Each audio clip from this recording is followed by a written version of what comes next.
On va laisser les petits partir.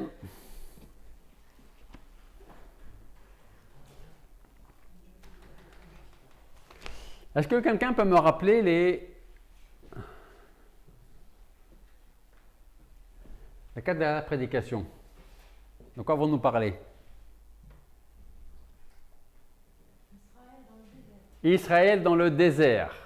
Problème de nourriture, problème de route, problème de géants et bénédiction quand même, qu'on a pu voir pour le peuple d'Israël. Et comme j'aime le répéter, les erreurs d'Israël dans le désert peuvent nous aider à ne pas reproduire chez nous les mêmes erreurs. La semaine dernière, nous avons vu les bénédictions, parce qu'ils ont, Dieu merci, eu quand même des bénédictions, malgré leur mécontentement, jamais content, et pourquoi ceci, et pourquoi pas cela, et on aurait dû mourir dans le désert, on aurait dû rester en Égypte. Ça s'appelle la nature humaine, jamais satisfaite de ce qu'elle a, de ce qu'elle voudrait avoir en tout cas. Et nous avions dit qu'on pouvait rapprocher, faire un parallèle entre le cheminement d'Israël dans le désert jusqu'au pays promis avec notre cheminement aujourd'hui, cheminement que nous avons commencé, jusqu'au séjour divin, la terre promise, qui s'appelle comment ?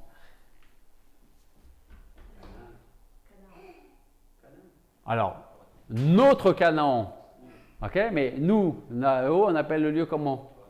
Là où on va aller? Oui, le paradis, le ciel, ok? Est-ce que quelqu'un peut me donner, même si elle vous semble saugrenue, une idée de comment sera le ciel? À votre avis, là, si vous deviez être au ciel aujourd'hui, selon vous, peut-être, qu'est-ce que vous pensez voir en premier? Comment vous pourriez, quelle est l'image que vous avez du ciel là en ce moment? Forcément, vous avez forcément une idée là, puisque je suis en train de vous en parler. Donc, vous êtes en train de réfléchir. Donc, qu'est-ce que vous voyez dans votre esprit là, actuellement? Jésus qui m'accueille. Jésus qui t'accueille, ok. Quoi d'autre? De la beauté. Beauté? De la beauté. Ok. Un sentiment de paix, de sérénité. Un sentiment de paix, de sérénité. À mon avis, il n'y en a que deux qui vont au ciel là. Quoi d'autre? Comment vous imaginez le ciel en ce moment-là? Quelque chose de parfait. On ne retrouve pas l'imperfection. Pas d'imperfection. Beaucoup de joie. Beaucoup de joie. D'accord. De l'allégresse. Alors, je vous pose toutes ces questions parce que, cherchant le sujet de prédication pour aujourd'hui et du coup pour les quelques prochaines semaines à venir, je me suis dit ce serait intéressant de faire une suite, c'est-à-dire que nous avons comparé un petit peu la marche d'Israël dans le désert avec notre marche vers notre ciel, vers la demeure du Père éternel, et où le Seigneur nous prépare une place et lorsque cette place sera prête, il va venir nous chercher. Et je me suis dit, pourquoi pas parler du ciel? Ok.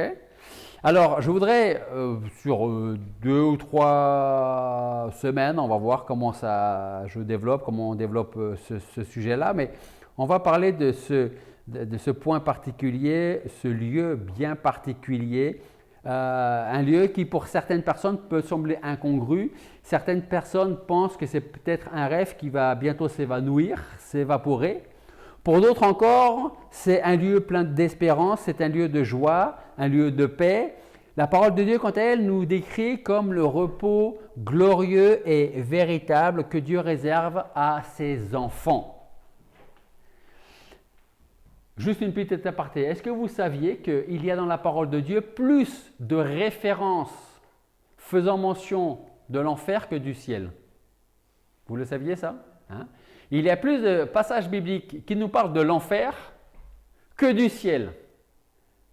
On peut se poser la question pourquoi? Et peut-être parce qu'on veut, comme on en a parlé ce matin, prévenir peut-être avec insistance sur le lieu de perdition. Et peut-être que dans sa grâce, Dieu ne nous donne pas plus de renseignements, de descriptions sur vraiment prendre conscience de ce qui nous attend au ciel, parce que peut-être qu'à un moment de notre vie, on se dit, mais qu'est-ce que je fais encore là? Moi, je préférerais être au ciel vu ce qui m'attend. Hein? En tout cas, à travers cette prédication, celle de la semaine prochaine, si Dieu le permet, si Dieu le veut, j'aimerais m'adresser aux chrétiens, mais aussi à celui qui n'est pas encore chrétien. Alors, pour bien savoir, est-ce que je suis chrétien ou est-ce que je ne suis pas chrétien? Est-ce que quelqu'un peut me dire quelle est la différence entre un chrétien et un non-chrétien? Le chrétien croit que Jésus est notre sauveur, en effet, et on va même plus loin dans le sens où on peut dire publiquement « Jésus est mon sauveur et Jésus-Christ est mon Seigneur ». Okay? Je crois, je confesse, je dis que Jésus-Christ est venu il y a un peu plus de 2000 ans, qu'il a pris sur lui mes péchés, qu'il est mort sur la croix, qu'il est ressuscité 3 jours plus tard et qu'il est remonté au ciel et qu'un jour il va revenir. Et si moi je dois quitter cette vie aujourd'hui, je sais où je vais, avec le Seigneur. Non pas parce que je suis intelligent, parce que j'ai fait de bonnes choses, non pas parce que je suis né dans un pays chrétien, non pas parce que je suis né dans une famille chrétienne, quelles que soient les confessions, catholiques, protestants, ce que vous voulez, mais parce que Jésus-Christ est mon Seigneur et mon Sauveur. Ok? Voilà. Après, si vous vous posez la question à quelqu'un dans la rue, est-ce que vous êtes chrétien? Il risque de vous dire oui parce que je suis chrétien par famille, de génération en génération. Je suis chrétien parce que je suis né dans une famille, dans un pays chrétien. Et vous avez certainement entendu des gens dire « je suis chrétien non pratiquant ». Okay? Donc ça c'est pareil, ce n'est pas du tout compatible. Un chrétien non pratiquant. C'est comme si moi je vous disais « je suis un grand athlète mais non pratiquant ». Okay? Grand, on est d'accord, mais non pratiquant, je ne suis plus athlète. Hein? Okay? Donc, je vous dis ça parce que je voudrais parler donc à ceux qui sont chrétiens et qui savent où est-ce qu'ils vont après cette vie ici-bas, et ceux qui ne le sont pas encore et qui peuvent peut-être se poser la question, est-ce que le ciel existe vraiment? Qu'est-ce qu'il va y avoir? Qu'est-ce qu'il ne va pas y avoir? Qui va-t-il y avoir là-bas? Comment ça va se passer? À travers la parole de Dieu, j'aimerais donc répondre à quelques questions, comme par exemple, comme on vient de le chanter, quel est ce repos céleste qui nous attend? Quels sont les saints qui vont s'y trouver? Est-ce que moi, j'ai le droit d'aller au ciel? Est-ce que moi, je peux aussi aller au ciel? Alors, on va aller en Hébreux chapitre 4.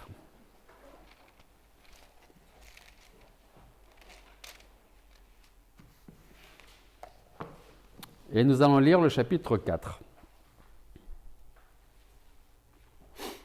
Hébreux, chapitre 4.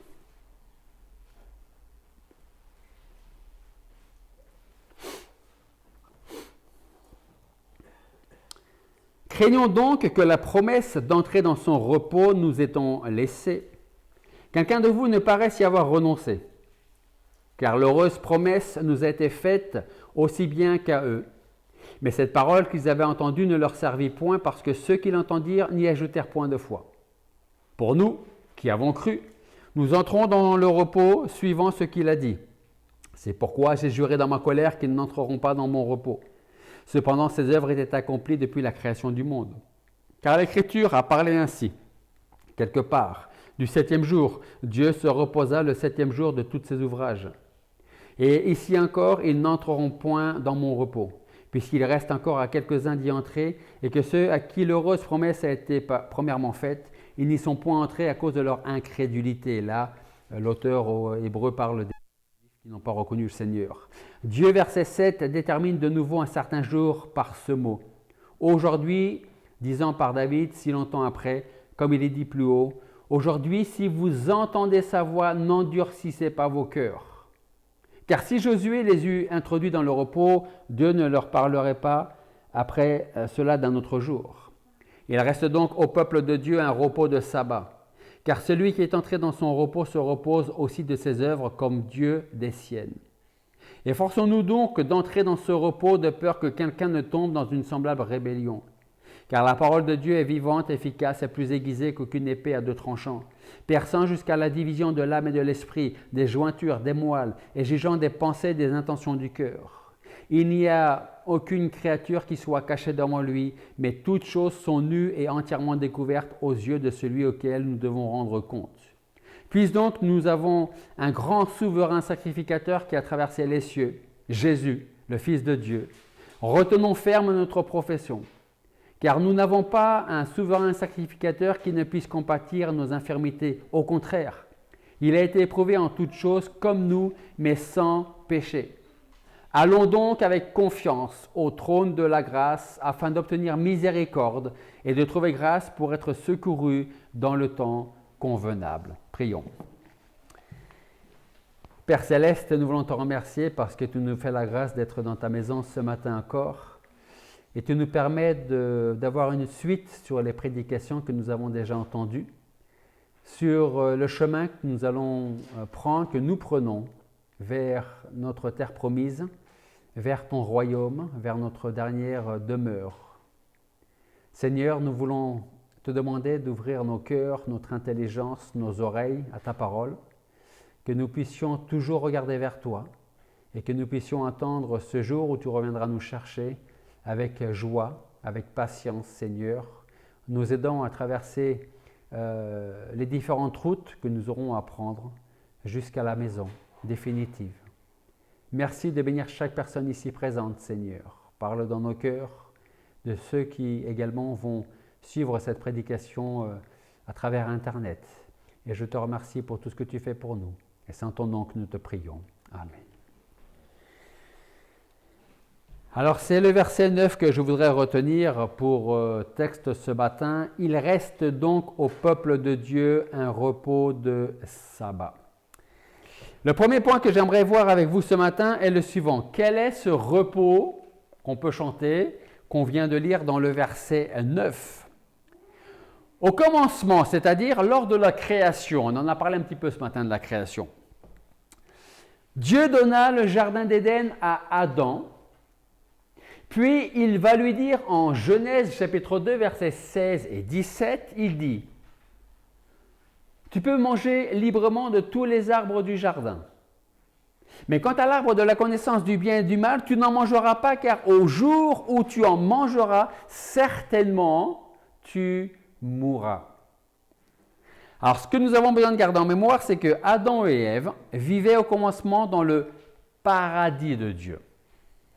Ce jardin d'Éden était un lieu dans lequel se trouvait un véritable repos.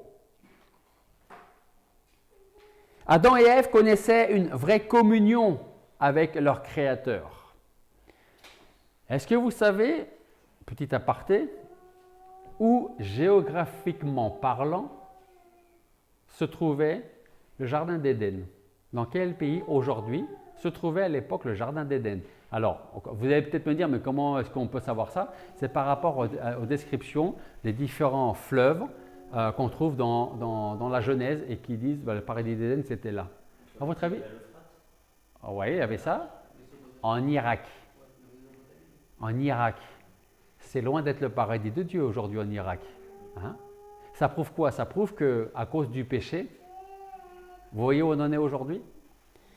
Je referme ma petite parenthèse.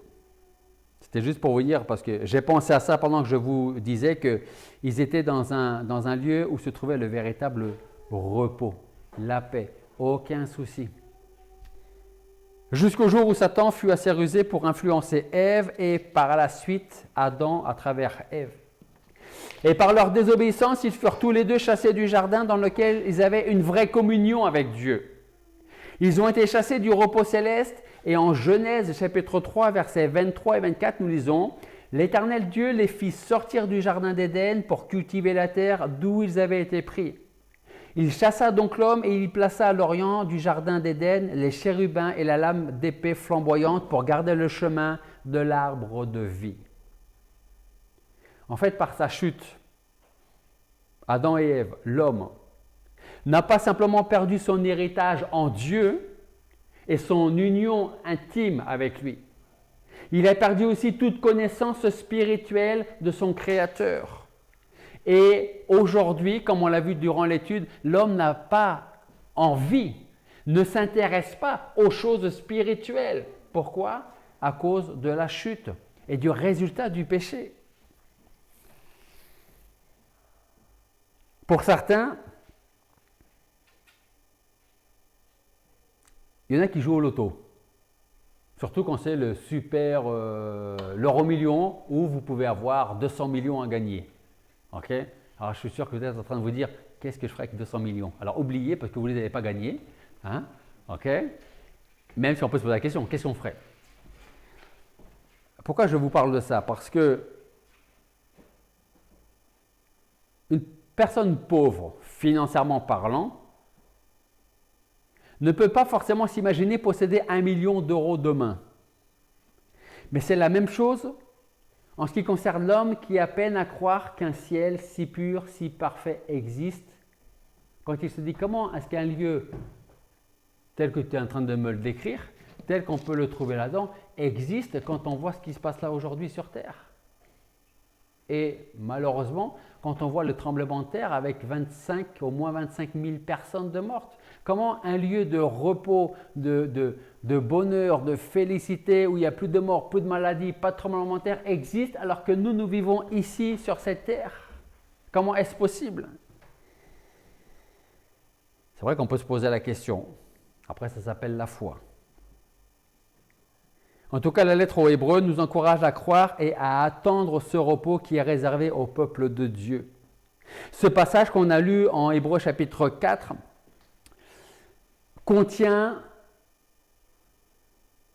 toutes, j'ai envie de dire, les fondations de notre consolation. C'est-à-dire que Hébreux, l'épître aux Hébreux est en train de nous dire « Attendez, persévérez, et vous allez voir ce qui nous est réservé là-haut. » Alors on peut se poser une question quand on voit le monde dans lequel nous vivons. Est-ce que moi, j'ai le droit à ce repos qui est à venir et qui est décrit là? Est-ce que j'ai le droit, moi aussi, à ça?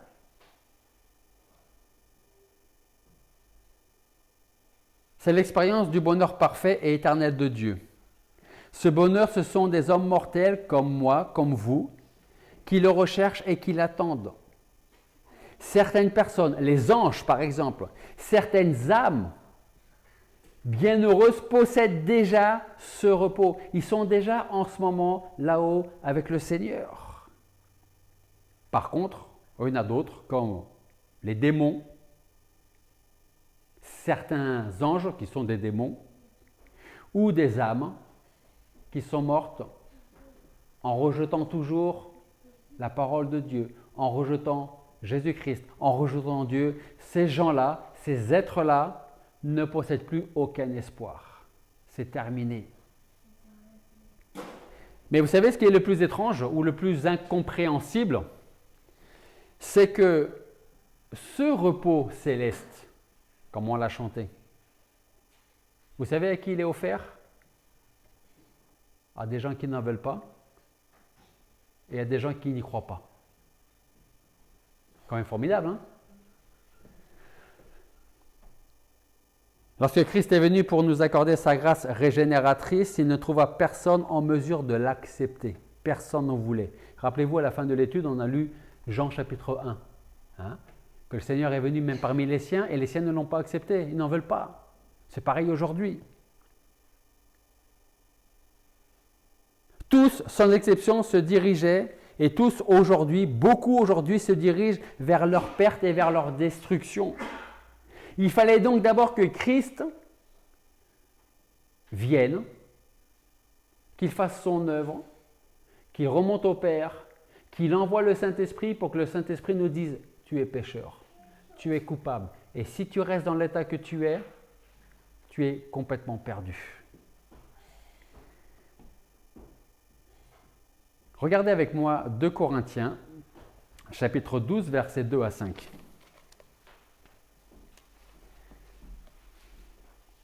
On va essayer d'examiner un peu examiner, pas l'expliquer. Examiner le contenu de ce repos si on peut essayer d'imaginer ce lieu et ce repos. 2 Corinthiens chapitre 12,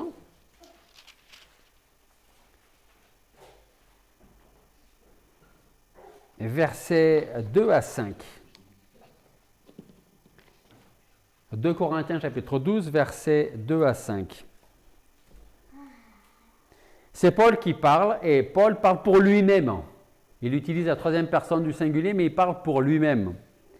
Il dit « Je connais un homme en Christ qui, il y a plus de 14 ans, fut ravi jusqu'au 3e ciel. Si ce fut dans le corps, je ne le sais. Si ce fut hors du corps, je ne le sais, mais Dieu lui le sait. Et je sais, verset 3, que cet homme, si ce fut dans le corps ou si ce fut hors du corps, je ne sais, Dieu le sait, fut ravi dans le paradis et y entendit des paroles ineffables qu'il n'est pas possible à l'homme d'exprimer. » Verset 5. « Je puis me glorifier d'être cet homme-là, mais je ne me glorifierai pas de moi-même, sinon dans mes infirmités. » En fait, Paul a vraiment vu ce qu'il y a là-haut. Il a entendu, comme il le dit, des paroles ineffables. C'est quoi des paroles ineffables? Qu'on ne peut pas décrire, qu'on ne peut pas expliquer, qui en fait dépassent notre entendement. Imaginez, vous êtes Paul et vous êtes ravi jusqu'au paradis de Dieu, vous voyez des choses, vous entendez des choses, et quand vous revenez, vous avez tout simplement l'incapacité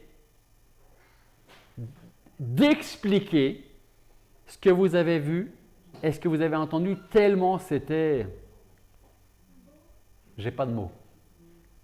Hein? L'apôtre Paul a donc eu ce privilège de connaître et de voir ce lieu, mais sans pouvoir en parler. J'entendis des paroles ineffables qu'il n'est pas possible à l'homme d'exprimer. Et vous savez pourquoi il ne pouvait pas en parler? Je pense que c'est parce qu'il n'y avait pas de mots adéquats pour le faire. Rien dans ce monde, ni aucune langue ne possède le vocabulaire nécessaire pour décrire l'expérience de Paul. C'est tout simplement impossible pour lui de décrire la perfection de Dieu. C'est impossible. Et vous savez quand est-ce qu'on va le comprendre? Eh bien, quand on y sera nous à notre tour. Hein? Si on y va. Moi j'y vais, ça c'est sûr et certain. Qui c'est qui pense y aller avec certitude? Mais alors, certitude. Ok, ça veut dire que un jour vous verrez ce que Paul a vu, vous entendrez, nous entendrons ce que Paul a entendu. Mais ceux qui n'ont pas la certitude, mais je ne sais pas, mais j'espère, c'est mieux que non, moi je n'irai pas. Si vous vous dites je ne sais pas, mais j'espère, c'est que vous êtes certainement sur le chemin qui va vous mener à pouvoir dire oui, je sais que j'irai au ciel quand je quitterai cette vie. Alors vous allez peut-être me dire, là je pars sur une autre prédication, mais c'est pas grave, vous allez peut-être me dire, mais comment est-ce que tu peux avoir une certitude que moi je n'ai pas? C'est pas parce que je suis meilleur que vous, c'est pas parce que je suis pasteur, c'est pas parce qu'on est dans une église protestante, baptiste, c'est simplement parce que Dieu m'a permis de croire. Dieu m'a donné la foi pour croire qu'il y a un peu plus de 2000 ans, Jésus-Christ est venu sur la terre pour des gens qui ne voulaient pas de lui, qui ne l'aimaient pas, et qui ne l'aiment toujours pas d'ailleurs, et qui ne veulent toujours pas de lui d'ailleurs.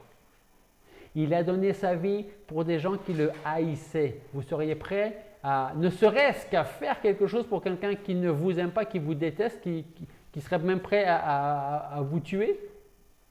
Non, pourtant il y en a un qui l'a fait. Il s'appelle Jésus-Christ. Pour que vous puissiez réaliser qu'en fin de compte, s'il est venu, c'est qu'il y a peut-être une bonne raison pour laquelle il est venu. Et peut-être que cette raison s'appelle, et mentionnez votre nom, votre prénom. Il est venu, moi je peux dire qu'il est venu pour Albert, parce que je le sais. Et il est venu aussi pour vous, si vous vous tournez vers lui, et si vous dites, je ne comprends pas tout, mais je veux croire que tu es venu il y a un peu plus de 2000 ans pour donner ta vie sur la croix. Et même si je ne comprends pas tout, toi tu sais tout. Je te demande pardon pour mes péchés, je ne vais pas tous te les nommer parce qu'il y en a tellement. Hein? Mais il lui laissait tous, un par un. Et si vous ne venez pas au Seigneur Jésus-Christ, vous savez ce qui va se passer? Un jour, quand vous serez devant lui, parce que vous allez passer devant lui, il va sortir une liste plus ou moins importante et il va vous dire exactement tout ce que vous avez fait. Tout, sans exception. Et ça risque de faire drôle. Donc Paul a eu le privilège d'entendre, de voir. Ce que j'aimerais à travers cette prédication, c'est l'avenir, Dieu voulant, c'est que Dieu nous éclaire sur cet héritage qui sera le nôtre un jour. Mais aussi l'héritage de tous ceux qui se seront confiés en Jésus-Christ comme leur Seigneur et Sauveur de leur âme. Mais avant de le connaître, ce lieu, nous connaîtrons des épreuves, des difficultés, des pleurs, mais aussi des joies. Rappelez-vous, Israël dans le désert. Quelle joie, on est libéré d'Égypte. Hop, dans le désert, je ne sais pas combien de temps après, ça y est, les murmures qui arrivent, les plaintes qui commencent. Hein? Et puis un peu de joie parce que Dieu a répondu à leurs plaintes, à leurs murmures. Et une fois qu'il n'y avait plus de joie, hop, on repart dans les murmures et dans les plaintes et dans les pleurs. La vie d'Israël dans le désert ressemble un peu à la nôtre parfois, ici-bas. Notre espérance deviendra réalité, nous perdrons toute crainte et le pécheur impénitent perdra lui tout espoir. Est-ce que vous savez maintenant, je vais vous poser une question. Est-ce que vous savez pourquoi nous pouvons dire qu'au ciel, nous allons connaître le vrai repos? Puis que comme c'est toi qui l'as dit, Julien, je pense, tout simplement parce que il n'y rentrera rien de souillé, rien d'impur. Le chagrin, la tristesse ne seront pas connus. La maladie aura totalement disparu. Et même le travail. C'est réconfortant quand on sait qu'on risque de travailler 2 ans de plus. Hein? Nos pleurs se changeront en rire et en joie. Et vous savez ce qu'on risque de dire? Pourquoi est-ce que tu nous as pas... Pourquoi tu n'es pas venu nous chercher plus tôt? Hein? Autre chose. Si aujourd'hui nous sommes limités dans notre vision du ciel et de notre compréhension, c'est normal, parce qu'on a une petite compréhension. On peut avoir, surtout les enfants, une grande imagination. On peut imaginer ce qui nous attend au ciel. Mais ce ne sera plus le cas lorsque nous serons auprès de notre Seigneur Jésus-Christ. On était dans 2 Corinthiens, on peut aller dans 1 Corinthiens.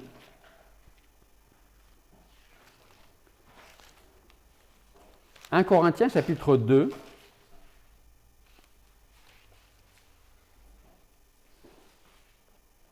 1 Corinthiens, chapitre 2, versets 7 à 9. 1 Corinthiens, chapitre 2, versets 7 à 9. Et qu'est-ce que nous dit Paul là? Il dit: « Mais nous prêchons la sagesse de Dieu en un mystère, sagesse cachée, que Dieu avait destinée avant les siècles pour notre gloire, et qu'aucun des princes de ce monde n'a connu, car s'il l'eût connu, il n'aurait point crucifié le Seigneur de gloire. Mais comme il est écrit, ce sont des choses que l'œil n'a point vues, que l'oreille n'avait point entendues, et qui n'étaient point montées au cœur de l'homme, que Dieu avait préparées pour ceux qui l'aiment. » C'était la sagesse cachée de Dieu, que Dieu avait destinée des siècles avant notre création. Toutes ces merveilleuses choses que Dieu a préparées, nous les verrons alors de nos yeux. La perfection de notre âme rendra cette joie encore plus joyeuse et la gloire plus glorieuse. En fait, on essaie de s'imaginer comment ce sera au ciel, mais avec notre condition ici-bas. Hein? Donc c'est difficile parce que c'est aux antipodes l'un de l'autre. Alors nous comprendrons pleinement les paroles de Christ quand il nous dit en Jean 17, 24, lorsque Christ dit « Père, je désire que tous ceux que tu m'as donnés soient avec moi où je serai, afin qu'ils contemplent la gloire que tu m'as donnée, parce que tu m'as aimé avant la fondation du monde. » Un jour, on va pouvoir contempler la gloire du Seigneur Jésus-Christ. Et plus que ça, on va pouvoir partager la gloire de Jésus-Christ. Alors vous savez, pour conclure, je dirais ceci, pour conclure l'introduction sur le ciel. On n'a pas envie qu'on nous vole ce qui nous appartient. Toujours désagréable. Mais le monde peut prendre tout ce que nous possédons. Il ne pourra jamais prendre ce que Dieu lui-même nous a donné. Je peux me réjouir, et vous le pouvez avec moi, si Jésus-Christ est votre Seigneur et Sauveur, en disant tout comme David, qui disait dans le psaume 16, il dit « L'Éternel est mon héritage et ma portion. C'est toi qui m'as sur mon lot. Ma possession m'est échue dans les lieux agréables et un très bel héritage m'est échu. Je bénirai l'Éternel qui est mon conseil. Les nuits, même mon cœur m'instruit au-dedans de moi. J'ai eu l'Éternel constamment présent devant moi. Puisqu'il est à ma droite, je ne serai jamais ébranlé. C'est pourquoi mon cœur se réjouit, mon âme chante de joie et ma chair même reposera en assurance. Car tu n'abandonneras pas mon âme au sépulcre, tu ne permettras pas que ton sein voie la corruption. Tu me feras connaître le chemin de la vie, il y a un rassasiement de joie devant ta face et des délices à ta droite pour toujours. C'est quand même une belle description de ce qui nous attend là-haut. Hein? Ça, c'est le psaume 16. Alors, pour conclure, je dirais, confiez-vous pleinement en Jésus-Christ. Reposez-vous sur la parole de Jésus-Christ. Sachez que vous pouvez confier votre avenir dans sa main qui est sûre et certaine, parce que c'est un Dieu éternel et qui ne change pas. En croyant en lui, vous ne vous contenterez pas d'une nouvelle naissance capable de mourir, d'une vie céleste qui peut un jour s'arrêter. Le Seigneur Jésus-Christ donne la vie à ses brebis. Alors si c'est Jésus-Christ qui donne sa vie et qui donne la vie pour ses brebis, dites-moi comment est-ce qu'on peut la perdre, cette vie qu'il nous donne. Je ne l'ai pas gagnée, je ne la mérite pas, c'est Jésus-Christ qui me la donne.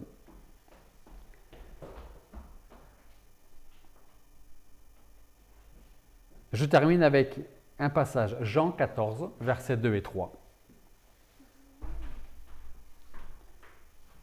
Pour conclure cette introduction sur le ciel. Jean chapitre 14, versets 2 et 3. Ce sont les paroles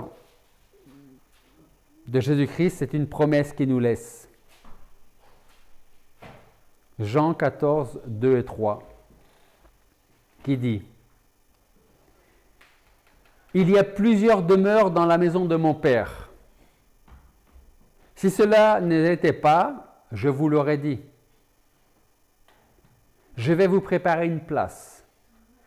Et quand je serai parti, que je vous aurai préparé une place, je reviendrai et je vous prendrai avec moi afin que là où je suis, vous y soyez aussi. » Si vous venez au Seigneur Jésus-Christ, croyez bien, retenez bien une chose, si vous venez au Seigneur Jésus-Christ, que vous l'acceptez comme votre Seigneur et Sauveur, alors vous pourrez être sûr d'une chose, quand le Seigneur va revenir, vous ne serez pas oubliés. Vous ferez partie de ceux qui vont hériter le royaume de Dieu. Vous allez faire partie de ceux qui vont marcher dans le royaume de Dieu. Et on se dira, pourquoi est-ce qu'on n'était pas là plus tôt? En tout cas, on va pouvoir passer maintenant l'éternité ensemble. On va pouvoir chanter ensemble, mieux que ce qu'on chante là. Et je trouve qu'on chante pas mal quand même en ce moment. Mais imaginez quand les myriades et myriades d'anges chanteront et qu'on pourra s'associer à eux. Vous imaginez un peu le concert? Et moi, j'arrive pas à l'imaginer, mais je l'attends pour voir ça. Voilà pour cette introduction sur le ciel. Dieu voulant, on va développer ça dans les prochaines prédications. On va prier. Père Céleste, nous voulons te remercier parce que tu nous rappelles à travers ta parole qu'il y a ce lieu que tu as préparé, dans lequel tu te trouves, ainsi que notre Seigneur Jésus-Christ, et qui nous appartient déjà.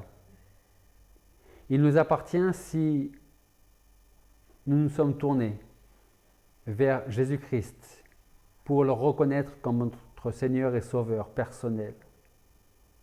Parce qu'il est venu sur la terre, donner sa vie, mourir sur la croix pour nous, à cause de nos péchés. Père Céleste, je voudrais te demander de nous aider, de nous garder dans notre marche jusqu'à la maison, comme tu as gardé Israël dans le désert. Aide-nous à ne pas nous plaindre, à ne pas râler, mais être en reconnaissance de ce que tu fais pour nous, de ce que tu nous donnes et des chemins que tu nous feras prendre. Merci de conduire chacun de tes enfants ici, à travers le monde, que nous puissions être là exactement où nous devons être quand tu reviendras nous chercher, pour partager l'éternité avec toi, connaître et vivre ta gloire. Merci pour ton amour, merci pour ton salut. Et je te prie encore pour tous ceux qui ne te connaissent pas personnellement, qui ne peuvent pas dire « je sais que ma demeure est auprès de Dieu », que tu transformes leur cœur, tu changes leur cœur, afin qu'ils puissent croire en toi et croire en Jésus-Christ. Merci pour tes bénédictions. Merci pour ton Église ici. Et c'est en ton nom que nous te prions. Amen.